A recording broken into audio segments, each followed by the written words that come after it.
y vamos a comer de la palabra de Dios. Pues si usted tiene hambre, ¿no? Si usted tiene hambre, come. Y después vamos a casa, porque somos una especie de rumiantes espirituales. ¿Qué es eso de rumiante? No es riumatiz. El rumiante es el animal de dos panzas, como la muca, como la vaca,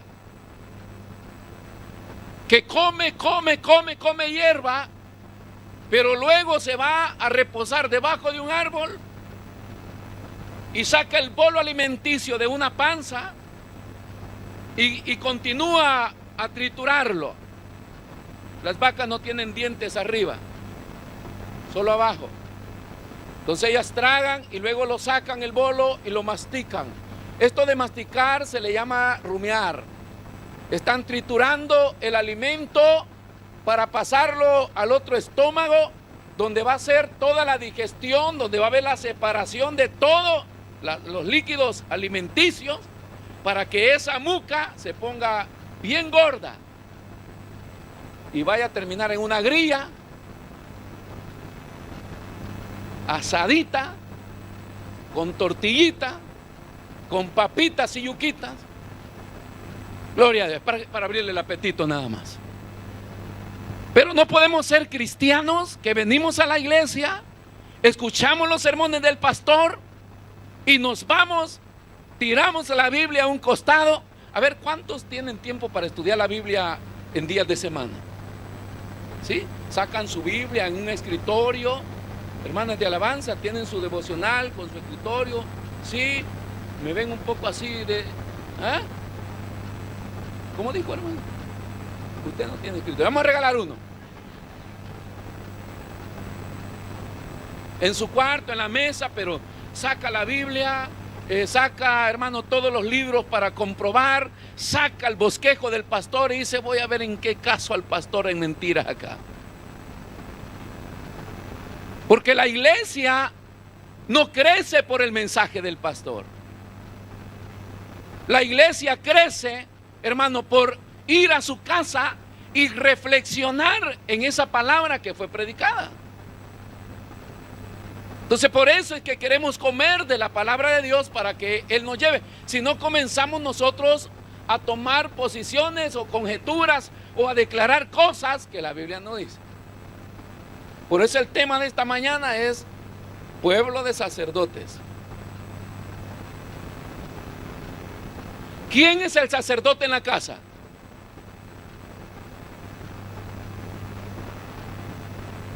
¿Quién es el sacerdote en la iglesia?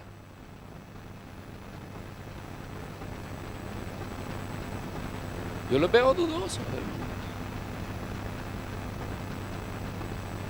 Ahora, si el pastor es el sacerdote de la iglesia, si el esposo es el sacerdote de la casa, ¿quiénes son nosotros?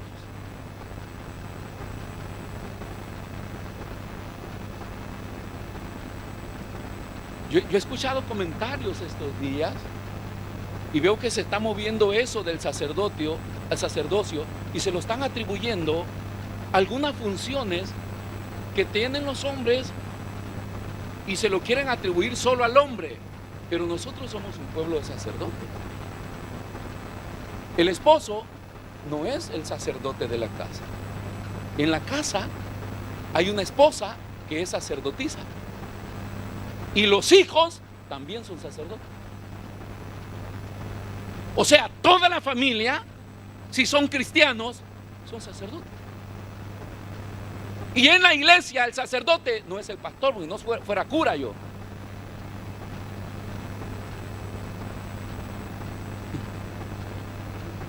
Y si yo fuera sacerdote, ¿usted qué fuera?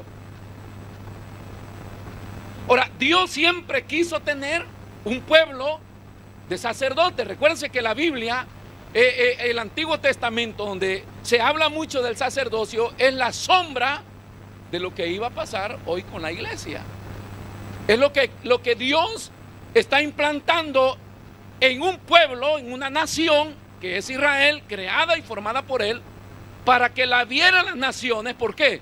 Porque el misterio de Dios era que en estos tiempos, o comenzando desde la vida de Jesús, iba a ser manifestada la iglesia de Cristo, compuesta por muchos pueblos y de diferentes naciones.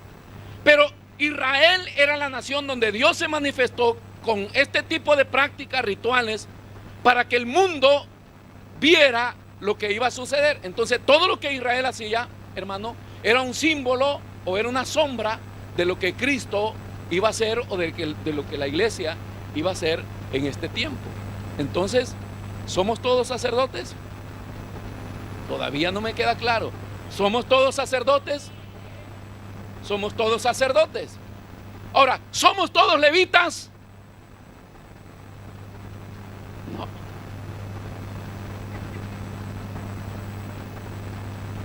Porque nosotros no somos sacerdotes por el orden de Leví. Para ser sacerdote en el orden de Leví, usted tuvo que ser descendiente de la tribu de Leví. Y aquí solo el apellido Zúñiga es judío. Yo lo busqué ahí en los nombres y dice, ahí está, es judío. Pero necesitaban, en el tiempo antiguo se necesitaba pertenecer a la tribu de Leví para ser sacerdote. Todos los levitas eran sacerdotes. ¿No han leído la Biblia? No. Solo los descendientes de la familia de Aarón.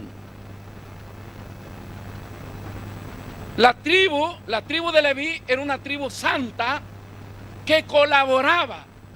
Los que no eran sacerdotes colaboraban en el servicio del tabernáculo, o sea, en el culto, en los sacrificios, habían cantores y había gente que ayudaba a los sacerdotes, pero los sacerdotes eran solo la familia de Aarón y 2 familias más, de las cuales descendía, Dios llamó para que fueran ungidos por sacerdotes. Los demás eran parte de la tribu santa que colaboraban en el ministerio, en la iglesia, en el templo, o en aquel tiempo, aunque en el desierto donde se erigió el tabernáculo, que ya se celebraba el culto al Señor. Entonces, a la luz, hermano, del nuevo pacto, los pastores no son los sacerdotes de la iglesia, ni los esposos son los sacerdotes del hogar. Somos todos sacerdotes. Aleluya.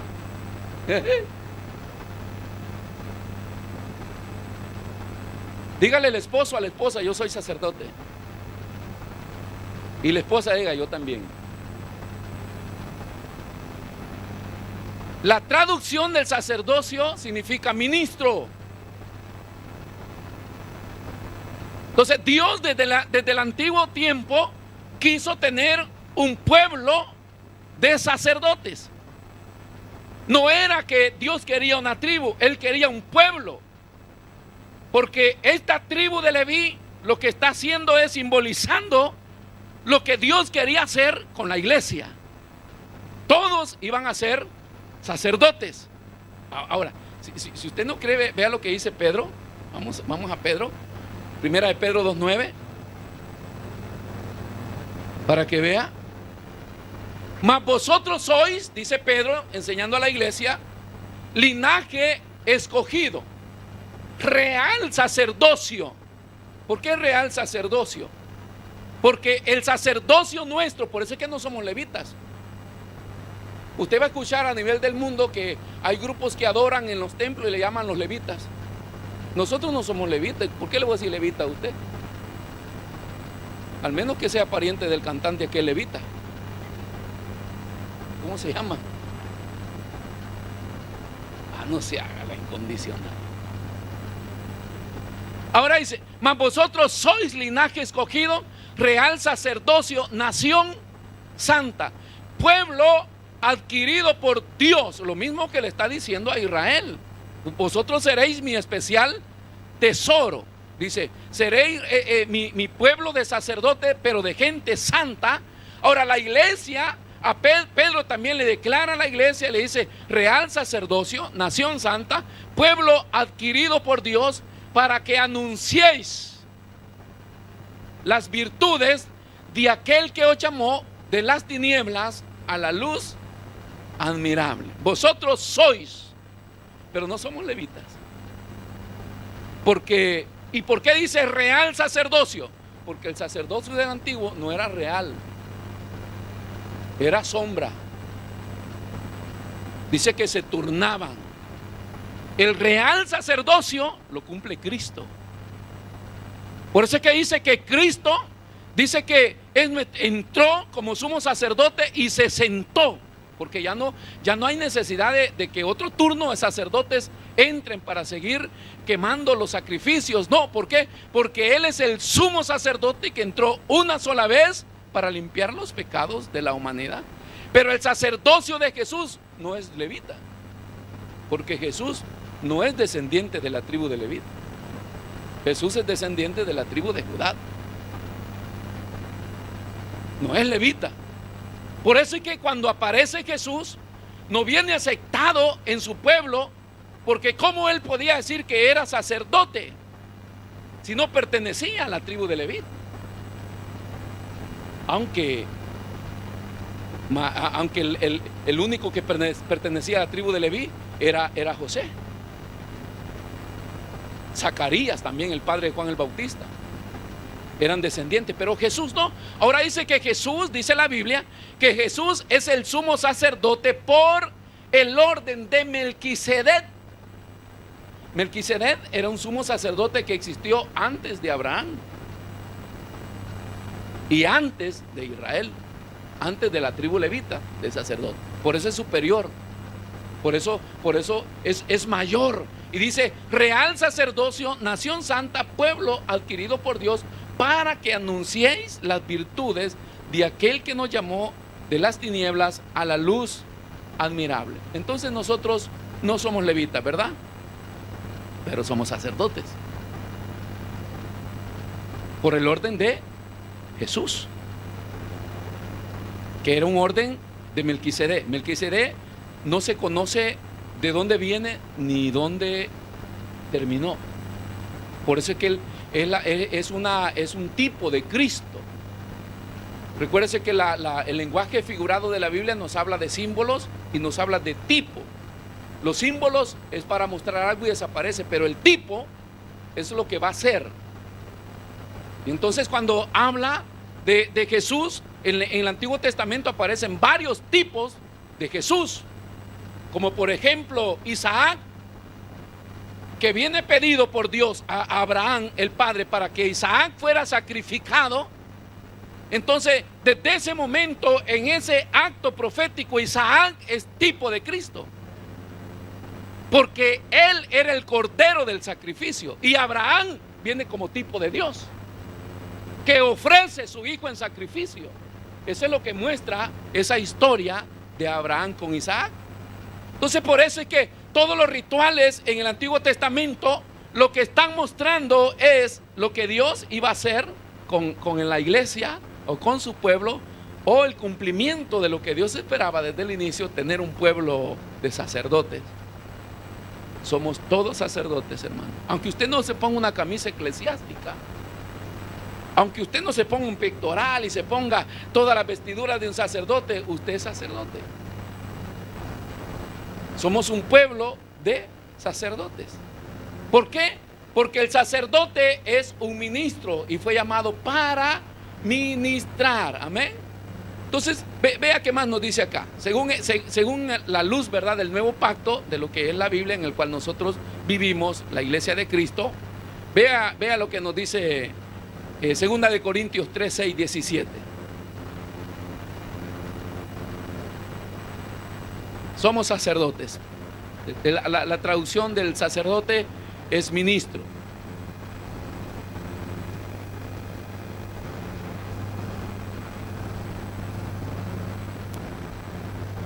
Gracias, hermano. No íbamos a ver película.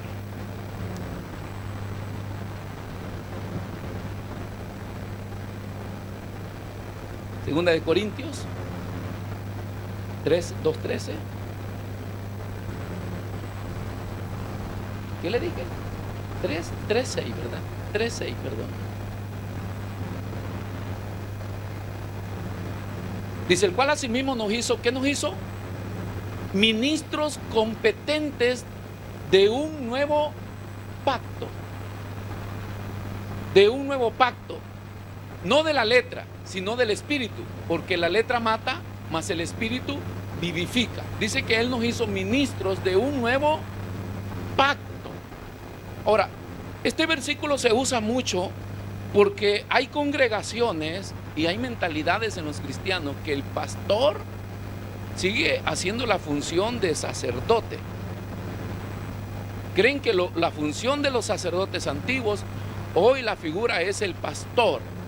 Algunos pastores creen que los diezmos son de ellos porque ellos han tomado la posición del sacerdocio. Y eso es antibíblico. ¿Por qué? Porque nosotros vivimos en un nuevo pacto. Y dice que el cual nos hizo, dice, ministros competentes de un nuevo pacto, no de letra, sino del espíritu, porque la letra mata, mas el espíritu vivifica. Nosotros somos un pueblo de sacerdotes, un pueblo de ministros. Hemos sido llamados para ministrarnos. La gente en el antiguo, la gente tiene el pensamiento, porque desde el antiguo tiempo se usó la figura sacerdotal para poder ir y pedir que se solucionaran algunos problemas de pecado o familiares. Por eso es que la gente corría al sacerdote. La religión tradicional, por ejemplo, están los confesionarios donde la gente se va a confesar, porque el único mediador entre Dios y los hombres era el sacerdote. Esa era la función antigua. Pero hoy no existe ningún hombre que sea mediador de otro hombre. Entonces la gente no es que llama al pastor para que venga y confesarle sus pecados. No, se le confiesa para que le ayude, para que le guíe, para que podamos solucionar mi situación. Pero él no es el sacerdote que hace la parte de intermedia entre Dios y los demás hombres, ¿no? Somos todos ministros. Tanto así que hay problemas familiares que se pueden resolver en casa. Porque cuando el esposo tiene problema, está la ministra mujer, que ministra a su esposo, que ayuda a su esposo, que levanta a su esposo. Y cuando la mujer se encuentra en una condición crítica espiritual, está el ministro hombre, que le ayuda. Cuando los padres entran en una crisis espiritual, están los ministros hijos, que ayudan a sus padres a que se restauren espiritualmente. ¿Por qué? Porque somos todos ministros. Por eso es que en la iglesia todos nos podemos ayudar. Por eso dice que nos ayudemos unos a otros.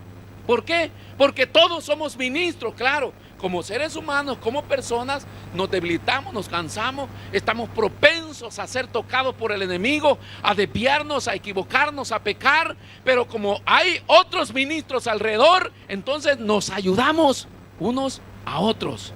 Ese es el pueblo del Señor, esa es la iglesia. Pero dice que somos ministros competentes de un nuevo pacto. ¿Por qué? Porque el pacto antiguo terminó. Colosenses 2:13. Vea lo que dice. Somos un nuevo sacerdocio perteneciente al orden de Cristo Jesús. No de Aarón, no de Leví.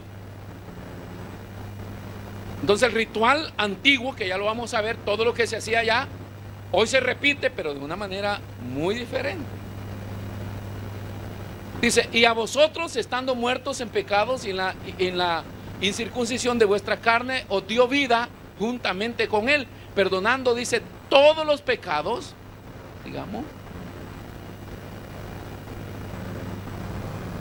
anulando el acta de los decretos que había contra nosotros. ¿Cuál es el acta que fue anulada en la cruz?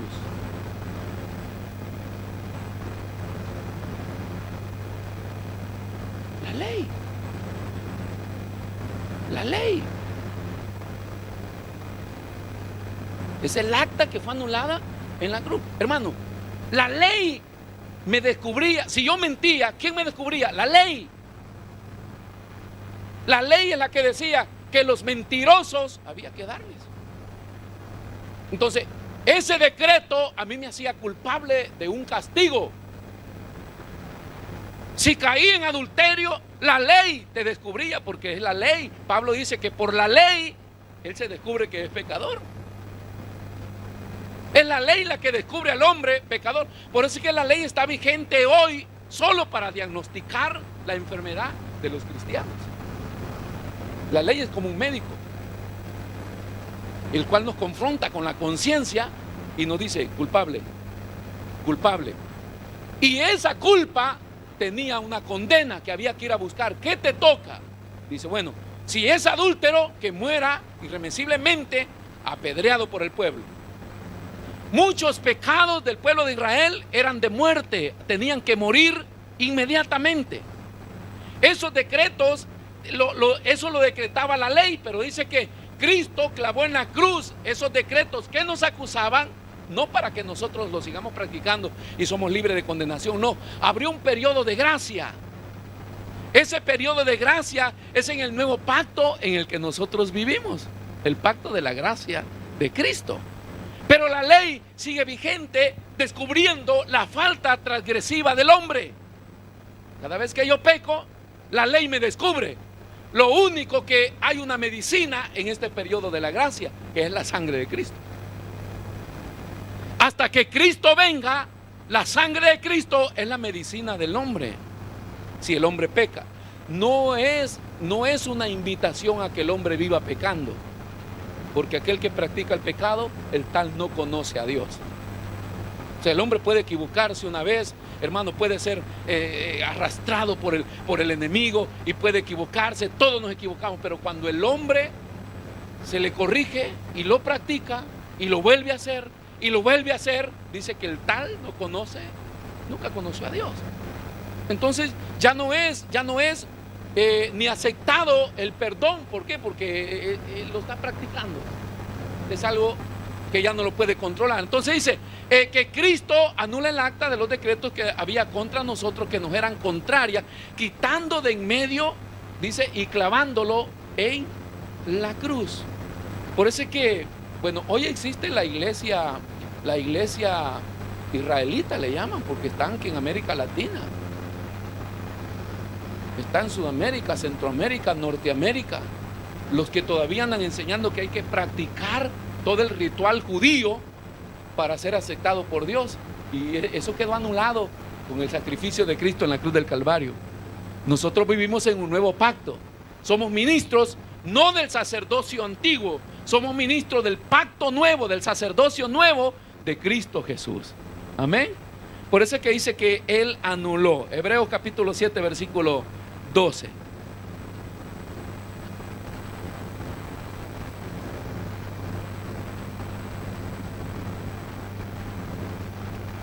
Vea. Porque cambiado el sacerdocio, necesario es, dice el escritor de los Hebreos, necesario es que haya también ¿qué? Cambio de ley. Por eso es que se dice, la iglesia no vive bajo la ley, vive bajo la gracia. Pero esa ley moral todavía reina para que la gracia se haga manifiesta en los hombres. Es la ley la que determina la transgresión del hombre. Pero la ley ya no tiene derecho de juzgarme ni de condenarme, sino que paso a la gracia. Y si en la gracia el hombre se arrepiente, entonces Dios lo perdona y lo restaura y le ayuda y lo lleva siempre hasta que Cristo venga. El hombre tiene derecho al arrepentimiento, porque dice, cambiado el sacerdocio, necesario es que haya también cambio de ley. No solamente por la ley de pecado, sino por la práctica, por el ejercicio de sacerdocio, tenía que venir cambiada la ley. Por eso es que vea lo que dice Primera de Pedro 2:5. Vosotros también, dice Pedro,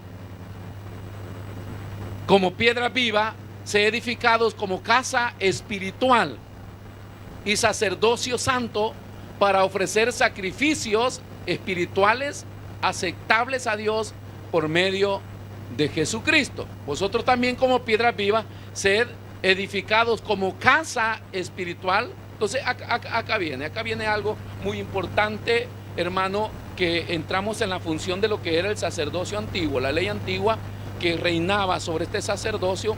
Ellos tenían un cuidado muy especial. Ellos adoraban mucho el templo y adoraban a Dios en el templo. Eran muy cuidadosos con estas dos cosas, con el templo y con la adoración a Dios. Por eso es que el templo venía dedicado, santificado, porque esa era la ley. Y ahí tenían que adorar, la adoración a Dios tenía que ser una adoración verdadera. Y ellos tenían que tener cuidado. Por eso es que en las funciones sacerdotales del antiguo pacto, lo primero que estos hombres, estas familias consagradas tenían que hacer era, hermano, estudiar por completo todos los preceptos y todas las leyes y toda la escritura, mandamientos que tenían que ver con lo sacrificial. Ellos no podían. Por eso es que hoy en la mañana le decía a los hermanos que orábamos acá, con el rema que yo siempre les menciono acá: nosotros no vamos a la eternidad por las cosas que hacemos, sino por quienes somos. Predicar y predicar bien no me lleva al cielo. Ser pastor no me lleva al cielo. Cantar bien no lo lleva al cielo. Barrer bien no le lleva al cielo.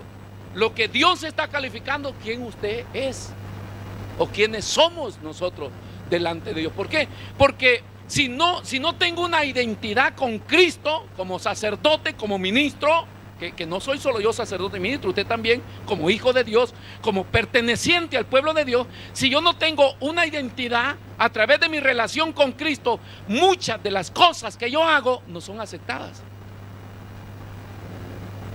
Así habla en la función sacerdotal del antiguo tiempo. Entonces, la ley le decía a los sacerdotes: si ustedes me ofrecen una ofrenda con un animalito con defectos, dice, eso es abominación y no será aceptada.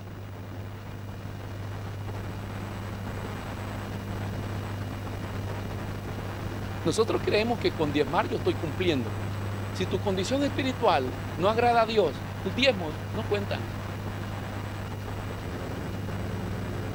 Porque doy muchas ayudas, mucha ofrenda a la iglesia. Si tu vida espiritual no está conectada con Dios, no cuenta. Sí, ese dinero suma en las tesorerías de la iglesia para utilizarlo en cosas, pero al cielo no llegó. Todo mi servicio que yo puedo prestar a Dios, si no estoy conectado con Dios, no cuenta. Ahora, los sacerdotes del antiguo pacto, que es parte de nuestra función hoy, ¿verdad? Es el cuidado, porque en el nuevo también lo encontramos, el cuidado que tenemos que tener de qué le ofrecemos a Dios. Jesús, encontrándose con la mujer samaritana en San Juan 4, le dice que Dios anda buscando verdaderos adoradores, que adoren al Padre en espíritu y en verdad. O sea, la religión, el estado religioso de los dos grupos que estaban en contienda en el tiempo de Cristo era que los judíos decían que la verdadera adoración se ofrecía en el templo de Jerusalén. Ahora, los samaritanos decían que no, que la verdadera adoración se daba en ese lugar donde sus padres habían escogido. Por eso es que nosotros tenemos lo que hoy se llama paradigmas. ¿Qué es un paradigma? Algo que nosotros practicamos, pero que no tiene un asiento, un fundamento escritural. ¿Y por qué se hace? Porque nos han dicho que lo hagamos. Porque desde años lo viene haciendo la iglesia. Y entonces nos apegamos a posturas lógicamente cultivando mística en nosotros, ¿verdad? Porque somos buenos para la mística. La mística es parte del fingir. y del querer impactar o demostrar de que yo soy alguien o tengo algo de Dios. Y entonces los hombres gritamos, saltamos, corremos y hacemos de todo con el fin de que la gente esté despierta. No, yo no voy a correr para que esté despierto, duerma así. Señor Mike, si se duerme en un culto porque ya está dormido espiritualmente también, o tendrá problemas de salud, no sé. Pero no es eso lo que yo tengo que hacer. ¿Por qué? Porque no debo demostrar mística. Tiene que ser puro lo de Dios. Tiene que ser genuino, verdadero. Pero la religión nos enseñaba a tomar esas posturas, y por eso es que tradicionalmente uno pasaba delante de un templo religioso y uno se persignaba. ¿No es verdad? Y si le salía un demonio, le hacía la cruz. Que la cruz tiene sus funciones, y cuando termina sus funciones no tiene más valor. Sí, todos nosotros llevamos una cruz, pero el fin de la cruz es tratar con el individuo, y cuando el individuo muere, la cruz ya no tiene ningún valor. Pero nos enseñan esas cosas, a que nosotros hagamos cargar cositas por acá. La postura en el templo. Se le llamaban las ancianas beatas de la iglesia, que venían con su mantelina negra. La viejita más chismosa del pueblito va los domingos con su mantelina negra para... y ni el cura se le escapan los chismes. Pero no se ría, que muchos de nosotros traemos esa cosa todavía acá a la iglesia de Cristo. Ya cambia nuestra mentalidad del ya viene el domingo, no tengo que hacer como el lunes, como el martes, el miércoles, jueves, viernes, sábado. No, es diferente. Recuerda, a los niños, compórtese bien, recuérdense que va para la iglesia. Cuando no esté en la iglesia, haga lo que quiera, pero hoy va para la iglesia. Como que no estás en la iglesia. Es que no le enseña a respetar el lugar. Enséñele a ser respetuoso él en todo lugar, con toda persona y con Dios mismo, que está en todo lugar. Entonces los sacerdotes antiguos tenían, hermanos, que aprenderse todo lo que Dios permitía según la ley. No podían ofrecer algo que podía.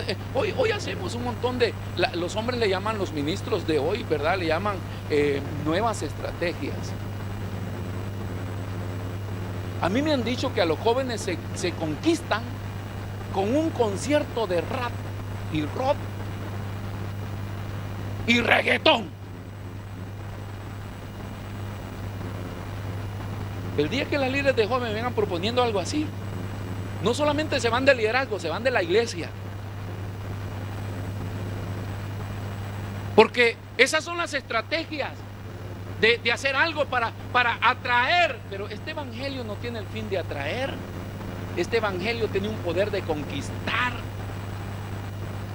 Ese poder de conquistar no está en lo que yo pueda hacer, en lo que yo pueda hacer para mostrarme, sino en lo que Dios determinó que se haga. Tanto así que este evangelio no le gusta a la gente, y aún los que estamos adentro lo encontramos difícil, hermano, duro. Ay, usted sabe que yo, toda la gente, ay, es que usted sabe que yo estoy luchando. Todo mundo pone una cara de lucha.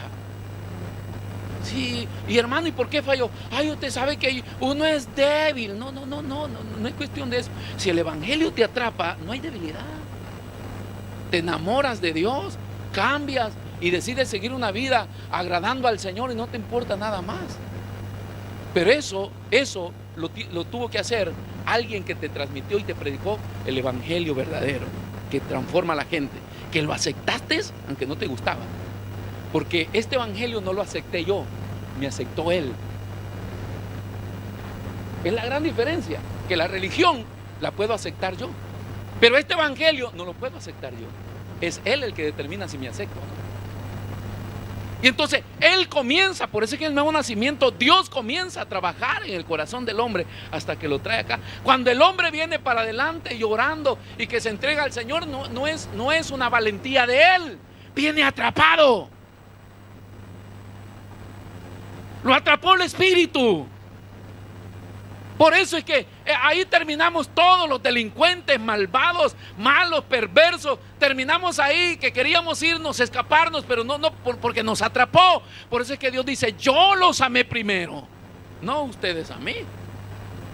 Entonces, este evangelio verdadero debe atraparnos, no debe gustarnos. No debe gustarnos, porque humanamente hay cosas allá afuera que para la vista de los hombres, para la vista de los seres humanos, se ven mejores que lo que hay acá. Cuando usted se pone medio carnal y comienza a conversar con sus amistades y todo, le dicen: pero ¿qué haces ahí? Eso es aburrido, vente a la discoteca conmigo, ahí uno se divierte, te tomas una cervecita, mira, te vas a morir ahí solterona, no, ven acá, dice, acá hay muchos que andan buscando, vaya.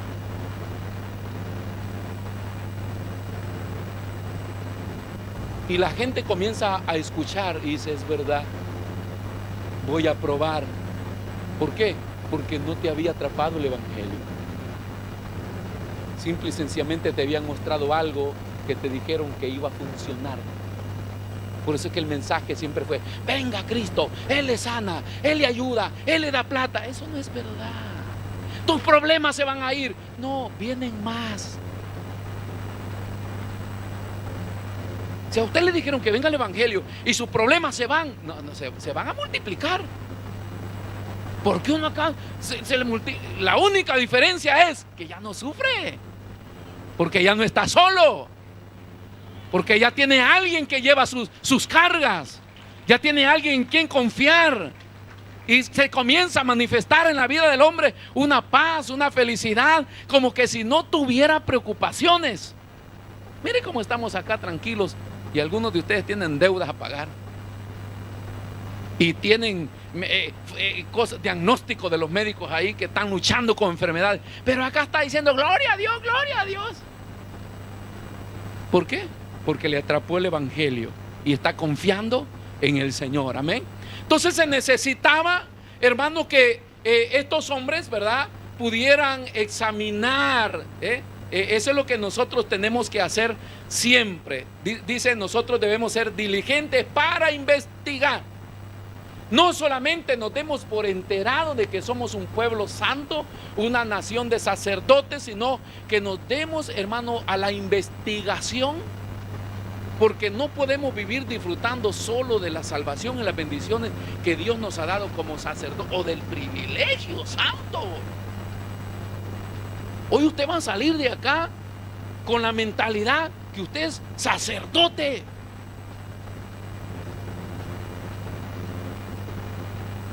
Santo. El sacerdote va y se pone así, y ahí lo viste. Ponen todas sus cosas.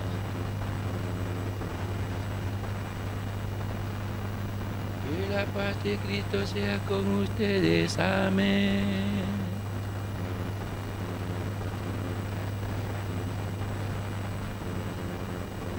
Y es todo un ritual, pero la gente lo ve como el hombre santo de Dios. Por eso es que la iglesia todavía dice, el hombre más santo de la iglesia es el pastor. Hay gente que así cree. En cambio, el mensaje de Cristo es que toda la iglesia debe ser santa. Ahora, que un hermano caiga en pecado, se le perdona. Pero que el pastor caiga en pecado, no. El pastor no puede pecar, porque él es el santo hombre de Dios. No, yo soy hombre común, de carne y hueso, como usted.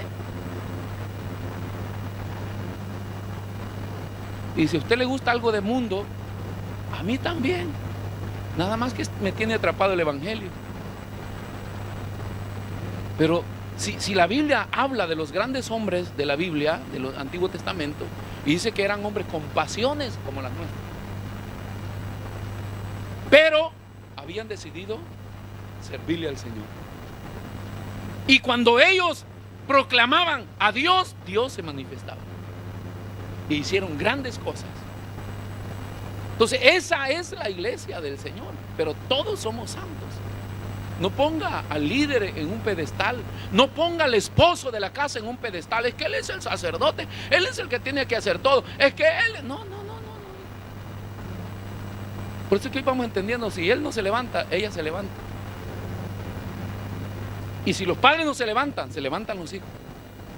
Y si los hijos no se levantan los padres. Pero es un trabajo en equipo porque somos todos ministros en Cristo Jesús. ¿Qué es lo que pasa? ¿Qué es lo que pasa en una familia donde una persona estaba luchando para la conversión de su pariente y se convirtió uno más? No se siente que se fortaleció, porque hoy ya no es usted solo, hay dos. Y después se convierte otro, hay tres. Nos faltan 15, pero dice, si estuve clamando yo solo o yo sola, hoy hay 3. Ya 3 ministros de pie, declarándole guerra al diablo. Otro va a caer. ¿Ha visto por qué somos ministros del Señor? Y por qué esta unión en Cristo hace la fuerza. Entonces, hermano, se tenía que hacer esto. Y dice, vosotros también como piedras vivas sed edificados como casa espiritual. Ahora, el templo era el lugar donde se ofrecían los sacrificios, y el templo venía dedicado a Dios y consagrado a Dios. Pero esa fue la ley de antigua, ¿no? Nosotros vimos, esa ley fue clavada, nosotros vimos en la otra ley. Ahora, Israel no tiene más templo. La tribu de Leví se perdió. Pero hoy hablemos de nosotros, este pueblo de sacerdotes. Hay que santificar el templo. Así que se pone de pie y comienza a orar por todas las paredes. Eso es parte de un ritual que no lo vamos a dejar a un lado. Pero como sacerdote, el templo nuestro,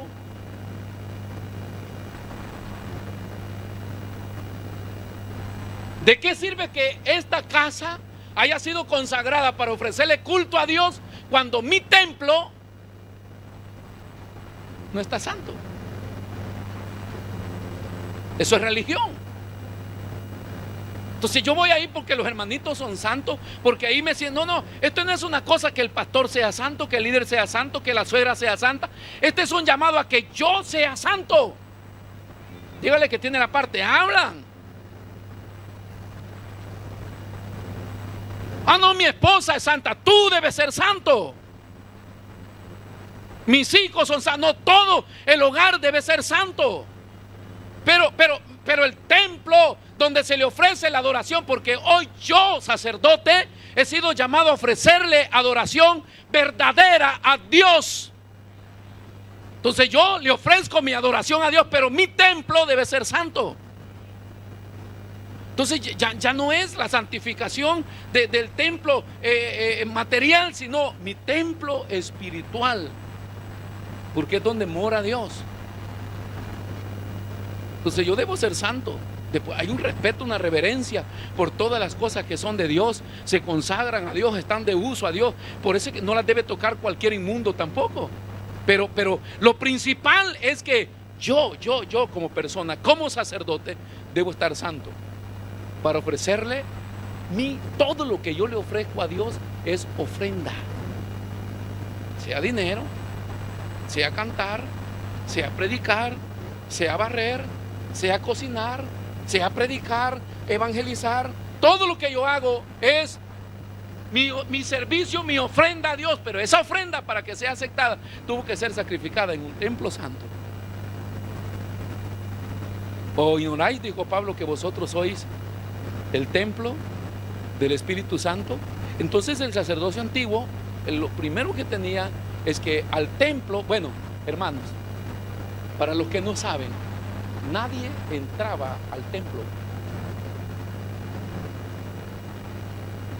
solo los sacerdotes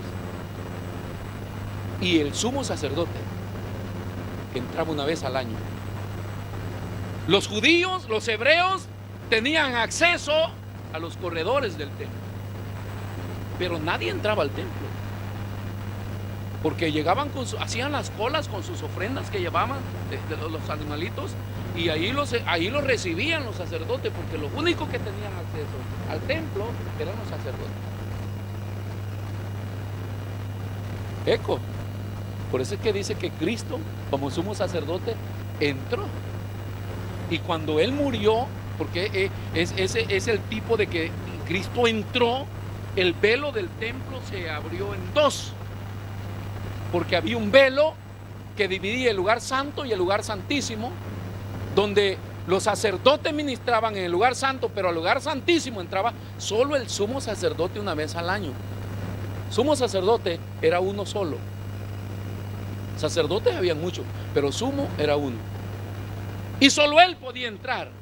Ahora, si como Cristo es nuestro sumo sacerdote y nos hizo a todos sacerdotes y Él abrió el camino para que nosotros entremos, entonces cuando la muerte de Cristo, el sacrificio de Cristo hace que todo cristiano que vive para el Señor tenga acceso al lugar santísimo para hablar con Dios. ¿Por qué? Porque ya no hay culpa ni hay condenación. Cristo la pagó.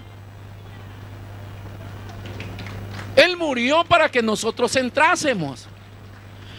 Pero si el individuo peca, la cortina se cierra y no es aceptado nada de lo que hace. Y no muere en el momento, porque vivimos en un nuevo pacto de gracia. Pero podíamos morir en el momento. No importaba qué categoría ni qué posición. La vez pasada le decía, Usías, el rey Usías, uno de los grandes reyes que tuvo Israel, murió leproso en el periodo de uno de los grandes profetas, Isaías, que era su primo hermano. Y murió leproso. ¿Por qué? Por abusar de autoridad. Que existían tres poderes en el antiguo tiempo, que era el poder del rey, la monarquía, el poder profético y el poder sacerdotal que gobernaban la nación. Entonces eran los tres poderes que existían, pero cada quien en su función. El rey era rey, el sacerdote era sacerdote y el profeta era profeta.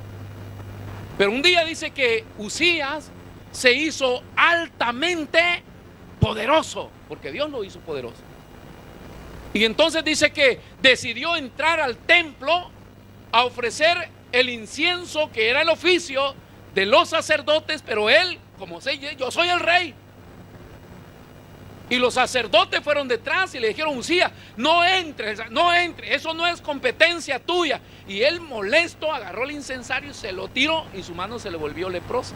Y los sacerdotes lo sacaron, porque eso era abominación a Dios. La lepra era señal de maldición. Y la persona tenía que morir, que vivir fuera de la ciudad y no hacer contacto con nadie. Así murió el rey Usías, por querer hacer una función que no era de su competencia. Si no hay santidad, no hay competencia.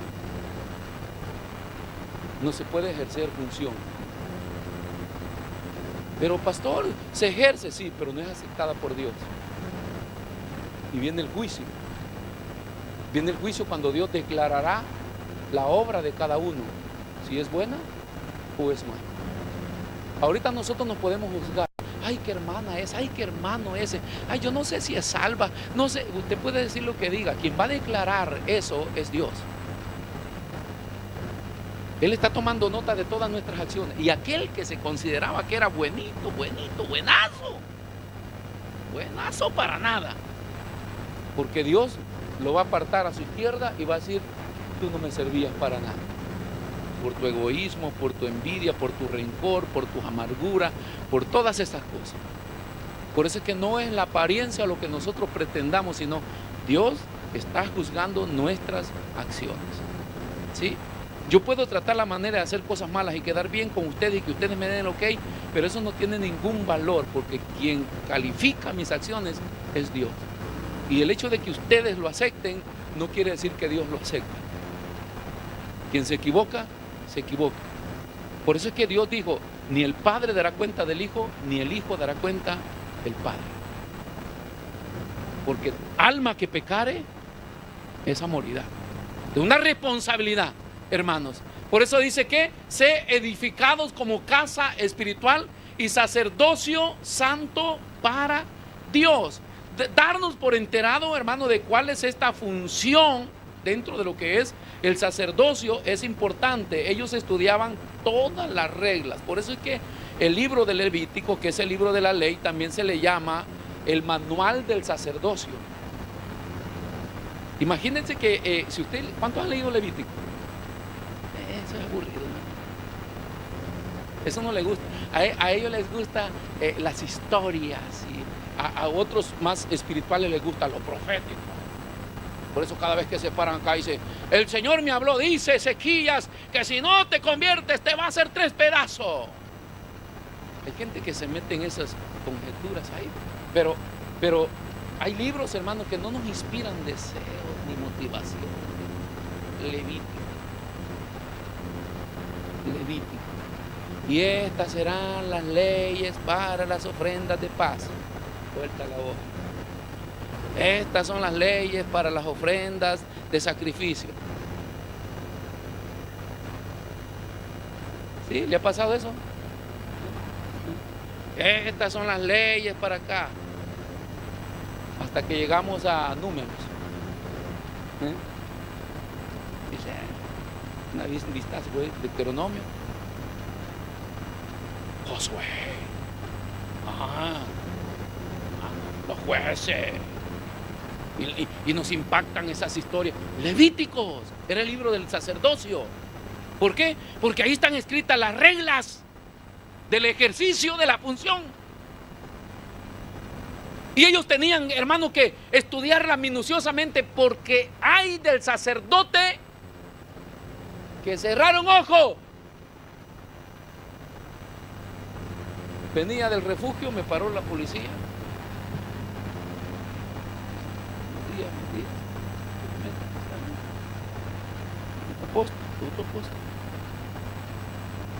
Es un minuto solo para controlar. Usted sabe que el estradale no perdona.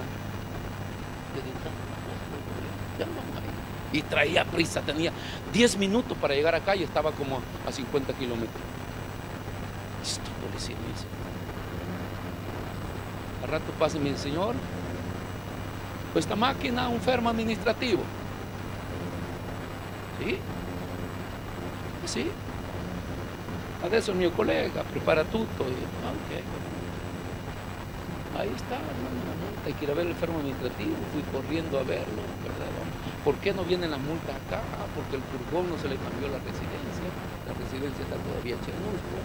Y entonces las multas llegan allá y acá. Y entonces dice el policía: ya me habían hecho 500 de multa los allá. Después hay que ir a pagar el fermo administrativo. Y después el policía que está ahí me dice: esto es una multa de 600 euros.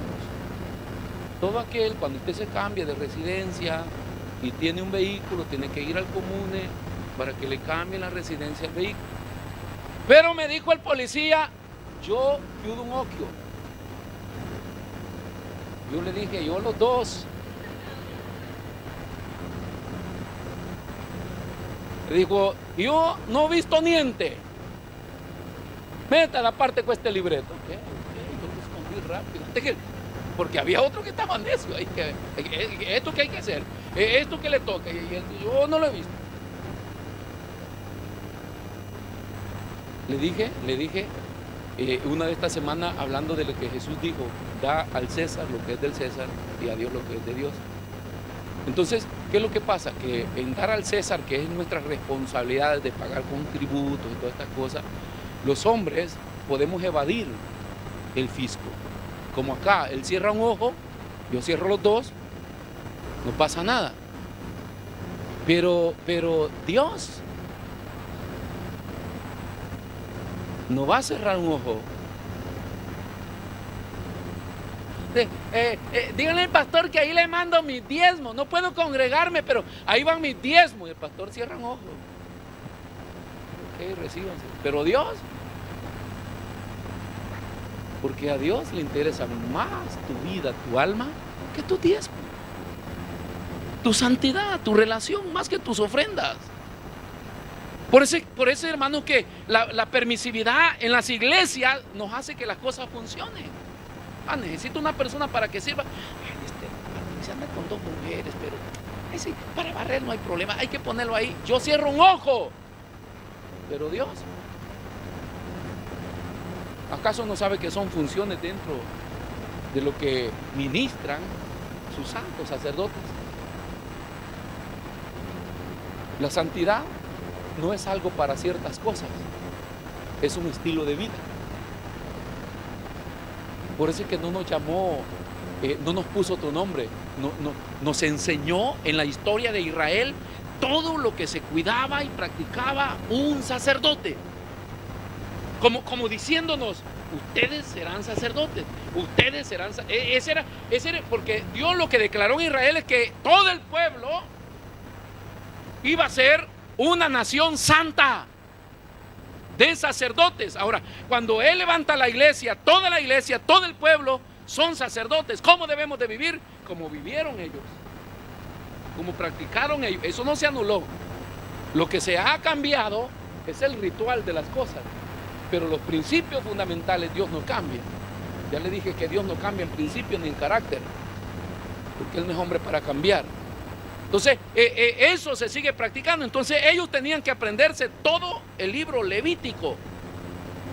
Ahora, porque en la práctica, vea lo que pasa. Vea lo que pasa. Vamos a ver qué encontramos acá. Levítico 22:20.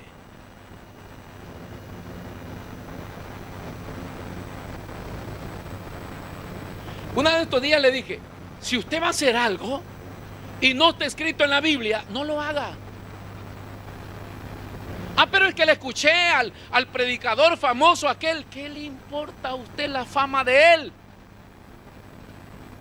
Los hombres, cuando nos volvemos famosos, nos volvemos. Sí, hermano, decretamos cosas que a veces son locuras, que Dios no dijo nada. Porque ese es el problema del ministro de hoy, que se emociona mucho. El sacerdote de antes era más centrado, era más cuidadoso, y todo lo que iba a hacer se movía en base a lo que estaba escrito. En base a lo que estaba escrito. ¿Por qué? Porque el servicio que ejercía era una ofrenda que tenía que ser aceptada por Dios. Entonces vean, ellos aprendían toda la ley porque ellos les tocaba inspeccionar todas las ofrendas que el pueblo presentaba para ver si pasaban de la puerta al lugar del sacrificio.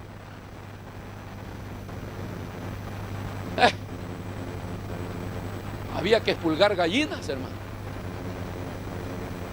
tórtolas, cabras, ovejas. ¿Qué más le ofrecían? Y vea lo que dice: ninguna cosa en que haya defecto ofreceréis.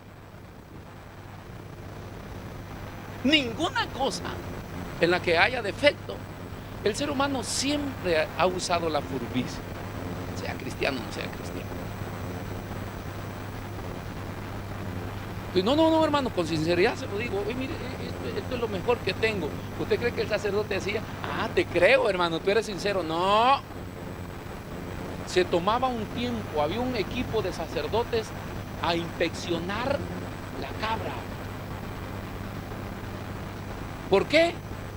Porque no tenía que pasar para el sacrificio si esta cabra o este cordero o esta ofrenda tenía un defecto. Ninguna cosa en que haya defecto ofreceréis.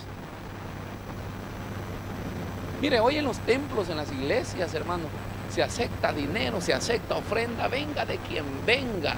Gente en adulterio, en fornicación, en borrachera, en tantas cosas. Hasta gente que gana al vender droga está llevando ofrenda a las iglesias.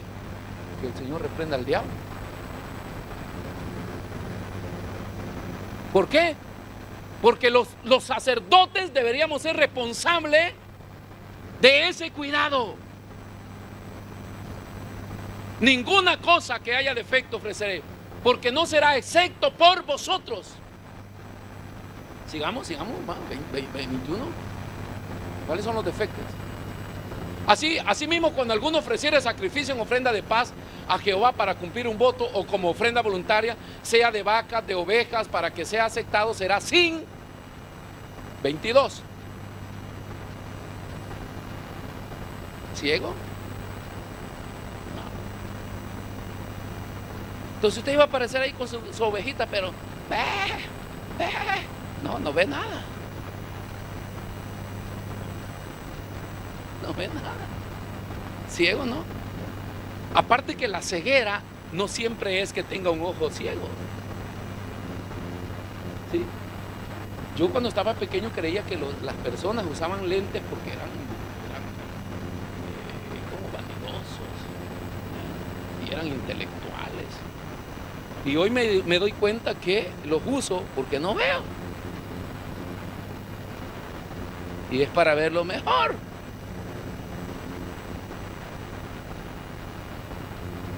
Entonces, hermano, tenía que ver, pero a veces usted ve a la gente que tiene hermosos ojos y bien claros, unos medio grises, pero cuando usted léame esto, dice avaliante y no avaliante. Así que si usted quiere saber si la ofrenda no es ciega, póngalo a leer. No tenía que ser ciego. Perniquebrado. Era otro defecto. ¿Usted sabe lo que es perniquebrado? Ay, no sé si contarse.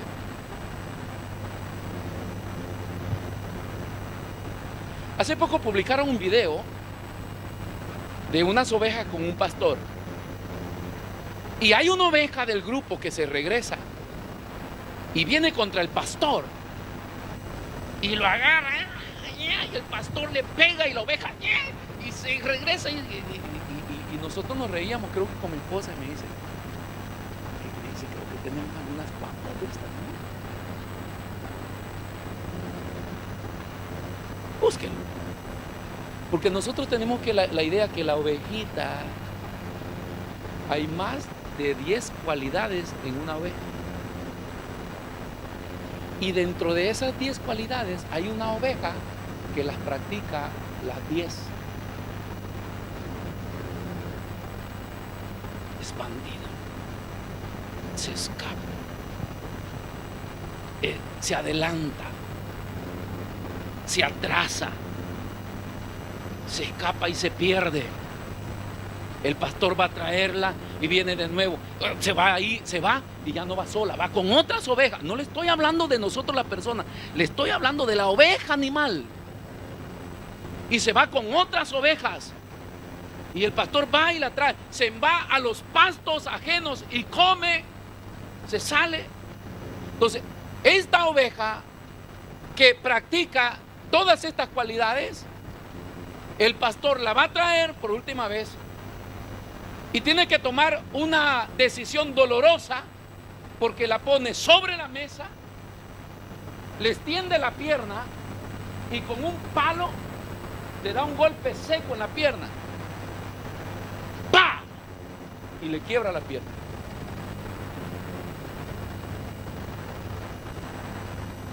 Y luego la venda, pero la venda con cuidado que los huesos no encajen, porque debe quedar coja. Cuando yo leí eso, me di cuenta por qué Dios tocó a Jacob.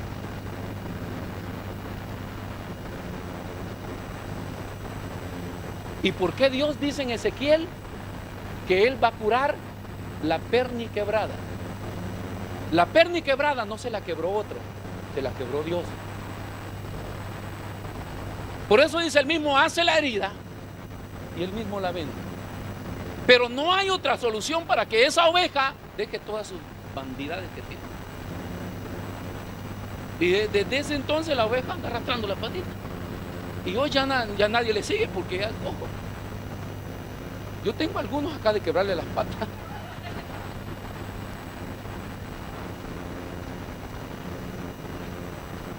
Pero hoy, como es otra ley, las dos.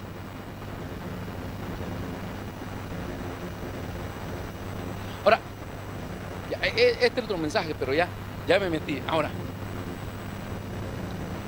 ¿usted cree que Jacob era un tipo de confianza? Jacob era un bandido. furbo, pícaro.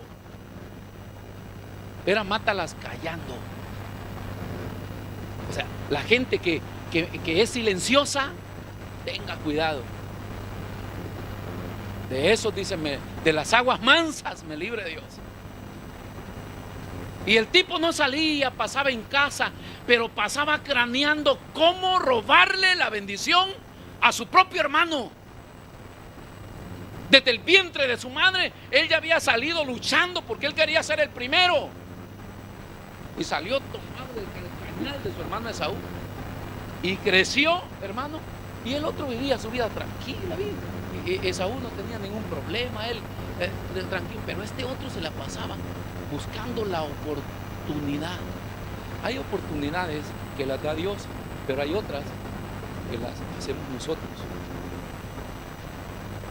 Y Dios tiene muchas cosas que darnos a nosotros, pero nunca tratemos la manera nosotros de tenerla pasando sobre alguien, o hiriendo a alguien, o ofendiendo a alguien. Porque eso no es aceptado por Dios. Ese tipo de carácter no es nada más que características de una oveja que hay que quebrarle la pierna. Y entonces dice, el pastor va a buscar a la perni quebrada porque él se la quebró. Le quiebra la pierna. Entonces, vea, entonces dice, perni quebrado, mutilado, verrugoso. Estamos hablando de la oveja.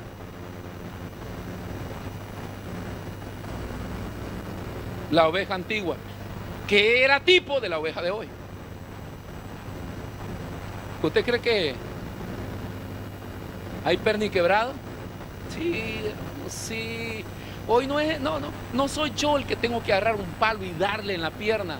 Pero hay unas cosas que nos suceden a nosotros que nos damos en los dientes, como se dicen, hermano.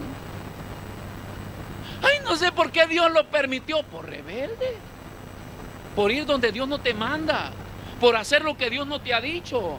Por eso es que hay enfermedades, hermano, hay problemas, hay destrucción de la familia, hay tantas cosas con las que tenemos que cargar después por nuestras equivocaciones, simple y sencillamente por no ser una oveja obediente.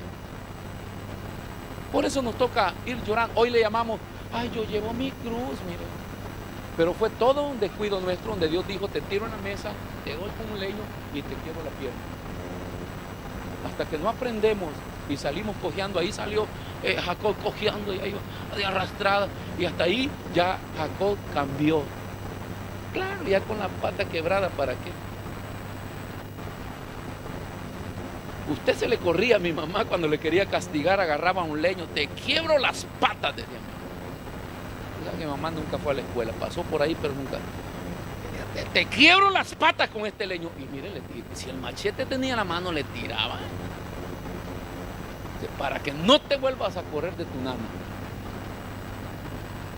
Quebraba las patas aún. Nosotros teníamos que correr bien donde venían los leños. Y después botárselo, porque corría ella, lo recogía y lo volvía a tirar. Nosotros lo botábamos. Verrugosos, sarnosos o roñosos, no ofreceréis estos a Jehová, ni de ellos pondréis ofrenda encendida sobre el altar de Jehová. Era parte de las recomendaciones. Hay muchas más, Usted vaya a leer Levítico, que es el manual de sacerdote. De sacerdote del Señor, Levítico es su manual. Y cada vez que usted traiga su ofrenda, vea que su ofrenda no venga ciega, borroñosa, enferma. Pero no es la ofrenda, es el corazón del hombre. Ese es el problema hoy, sarnoso, borroñoso. Por eso, hermanos, que Jesús dijo, yo soy tu sanador. Porque si hay algo que Jesús no quiere, es que su iglesia sea enferma. Los cristianos, los sacerdotes de Cristo, podemos ser tocados por enfermedades, pero no vivir con enfermedades. Y eso lo tenemos que tener, hermano, la convicción en nuestro corazón. Dice que por sus llagas fuimos sanos. Entonces, aun cuando los judíos tenían algunas enfermedades, se les privaba de participar en el templo. porque los consideraba, las instrucciones los consideraban inmundos y tenía que permanecer fuera del templo, porque no eran aceptados para Dios. Entonces dice que este era el cuidado que se tiene que tener, que es lo que nosotros hoy lo practicamos en nuestra vida. Hoy no es que usted esté esperando las ofrendas de la gente, no, lo nuestro. Yo soy el sacerdote, yo tengo que ver que lo que le voy a ofrecer a Dios sea aceptado por Dios. Entonces usted no venga a imitar con cantos a nadie, usted no venga a hacer algo para caer bien con alguien, no, hágalo porque usted sabe que lo que va a hacer es adoración a Dios.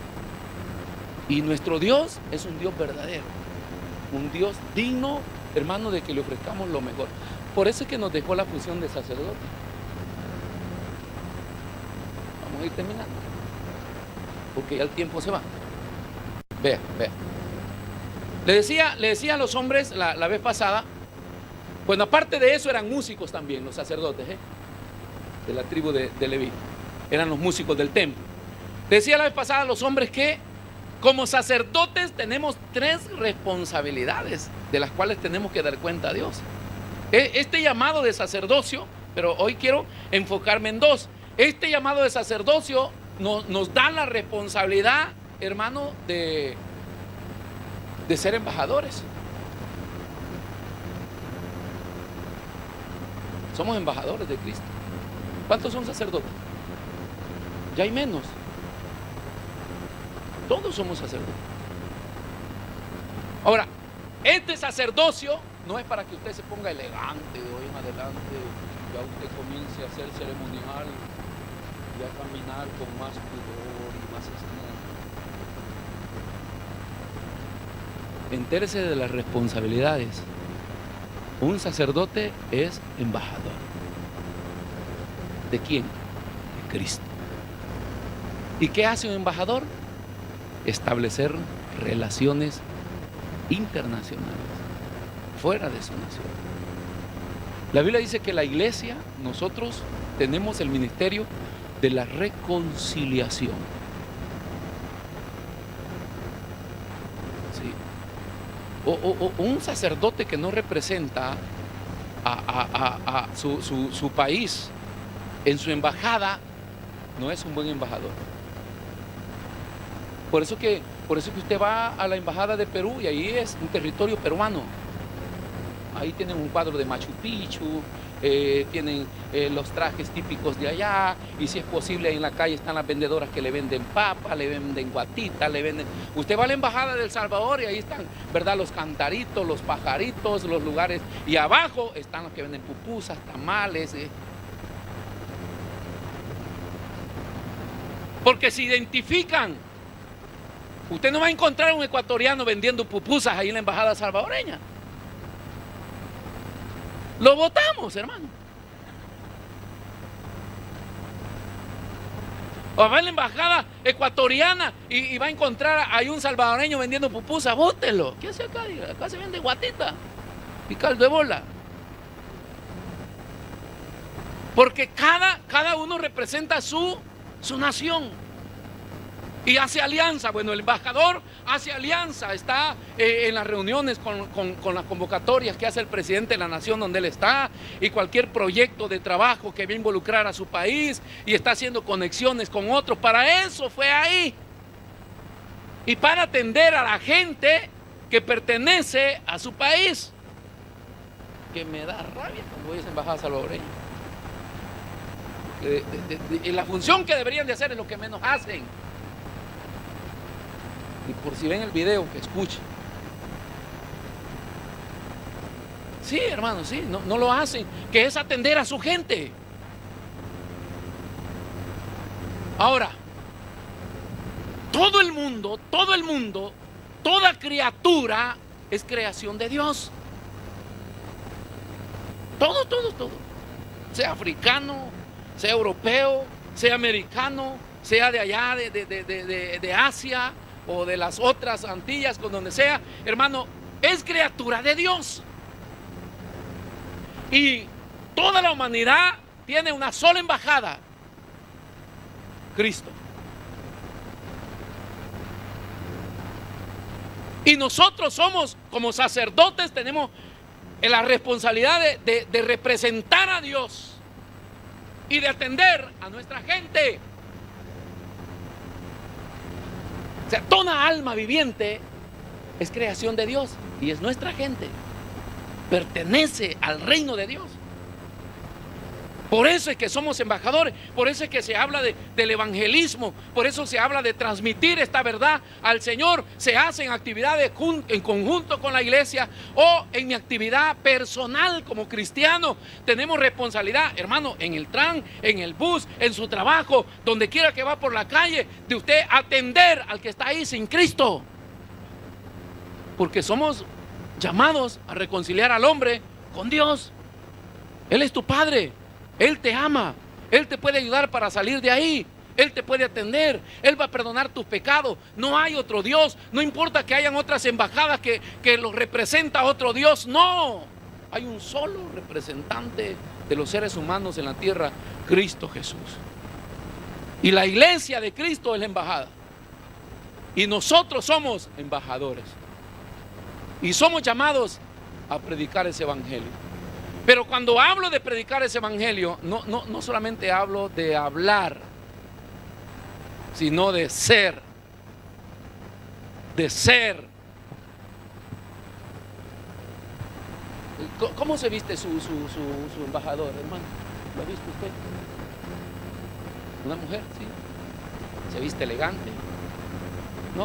Eso no sirve.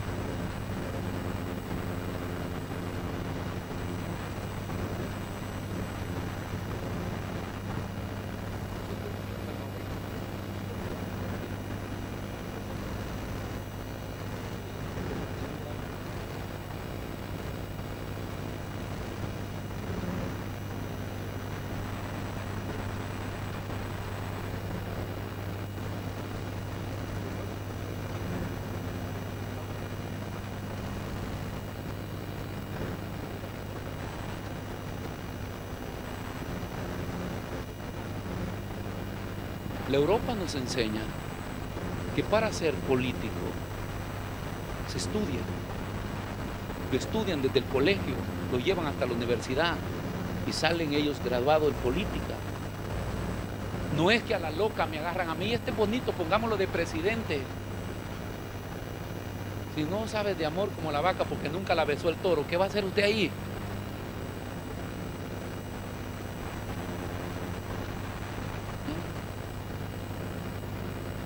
Imagínense que en la final de la Champions, que iba a ser en Berlín, Alemania, el presidente nuestro estaba celebrando allá y dice: bienvenido el Barcelona a la ciudad de Berlín. Pues nosotros tenemos una ciudad de Berlín, él pensaba que allá iba a jugar la selección. No, es que es un chiste. Pero el embajador, hermano, es la imagen de su país, de su gobierno, de su tierra, de su patria, de su gente. Por eso es que nosotros somos la imagen de Cristo. No somos unos predicadores que andamos por ahí, Cristo le ama, Cristo le ama. No, la gente tiene ojos. Y no solamente tienen ojos, han escuchado hablar cómo se comportan y cómo viven estos que pertenecen a esa embajada. Entonces cuando usted va a evangelizar, la gente se le queda viendo así. Hay unos que ni fatiga hacen porque ya tienen esa costumbre de verlo a uno de pies a cabeza. Y usted, hermanito, así no me ve a mí. No, ¿cómo que no te voy a ver a ti? Si tú eres la imagen del encargado, del dueño de la embajada. Y entonces cuando lo estén viendo así de pie a cabeza, dígale: ¿qué ve? Pero no enojado, sino: ¿qué ve? ¿Ve a Cristo? Y ella va a decir: pero ni a José, su padre, ve en usted. Entonces no solamente es hablar, este evangelio se transmite con vivirlo, lo tenemos penetrado. Debemos estar imprimidos de este evangelio. Por eso es que cuando Pedro iba siguiendo a Jesús y se escondió, ¿verdad? Y estaba por ahí porque hacía frío, pero por allá había un fuego y él se fue y se puso por allá viendo qué hacía. Y entonces una muchacha que estaba ahí tú eres Galileo. ¿Por qué? Por tu ropa. ¿Usted cree que no se conoce un ecuatoriano? Sí, se ponen anaranjado, verde, ecuatoriano. Colores vistosos. Dice, yo soy del Salvador. No, tú eres del Salvador. Ya, ñaño, ¿has visto? No hablas como nosotros. ¿Por qué? Porque Pedro cuando habló dijo, yo no soy, habla como ellos. Este evangelio, hermano, se imprime tanto en nosotros que la gente no le queda más campo que decir Jesús está en ellos. Jesús, por eso le pusieron cristianos. Porque el mensaje es que en esta nación santa de sacerdotes, Jesús se ha visto. Pero muéstranos al Padre. Jesús dice, quien ha visto a mí, ha visto al Padre. Y alguien le dice, pero muéstrame a Jesús. Ya, quien me ha visto a mí, ve a Jesús. Pónganse de pie, por favor. Hoy, esta mañana, nos vamos, hermano, sabiendo que, uno, no debemos ser ciegos, perniquebrados, mutilados. ¿Sabe que la gente que viene disciplinada en las iglesias son los perniquebrados? Claro, porque se escapan, se van y hay que estarles dando en la pierna cada rato. Y eso ni para ofrenda lo quiere el Señor. Mutilado, verrugoso, sarnoso. Un montón de cosas feas. Da la sarna, hermano. Pero todo se traslada a la vida espiritual. No son enfermedades físicas que la gente pueda tener. En aquel tiempo le dije, era la figura, lo físico. Hoy es lo espiritual. Se puede tener sarna espiritual. Se pueden tener verrugas espirituales. ¿Usted sabe lo que son las verrugas? Son esas cosas que se encarnan ahí, salen, se hacen esas bolas de carne. Se puede tener verrugas espirituales en la mente, conjeturas, creencias, ideologías, filosofías. Porque uno puede estar en un lugar donde Dios lo ha llevado, pero no estar de acuerdo. ¿Por qué? Porque hay verrugas. Porque pueden haber cosas de estas, puede haber sarna, puede haber mutilado. Cuando se habla de la integridad, el sacerdote debe ser íntegro. Cuando hablamos de integridad, hablamos de ser completo, cuerpo, alma y espíritu. Y en la iglesia, en mente y en espíritu, en pensamiento. Dice que cuando habla de la unidad, reúne todas estas cosas para que el pueblo haga impacto. Tienen que estar todos de acuerdo con estas cosas. No deben de haber mutilaciones, cosas que vayan fuera de lo que Dios quiere. ¿Por qué? Porque entonces le estamos ofreciendo a Dios cultos que son vistos para nosotros, son vistos por internet, pero no son recibidos por Dios. Siempre he tenido el cuidado, aún de publicar, sea televisión, sea por internet. Si no está seguro de lo que va a publicar, no diga nada, no haga nada. Tenga cuidado, no ande diciendo cosas que a usted no le constan, que no sabe. Porque eso es peligroso. O poniendo manitas ahí porque otro le dijo, ¿qué me importa que se vaya el solo, que se pierda el solo? Nosotros tenemos que cuidar nuestro llamado. Somos sacerdotes. Y cuando lo quieran tocar y lo quieran buscar para algo, digan, no, nosotros somos gente santa. Que no le dé vergüenza decir, somos gente santa para Dios. Ay, ¿tú te crees santo? No me creo, diga, soy. Porque es lo que Él determina, hermanos. Cierre sus ojos.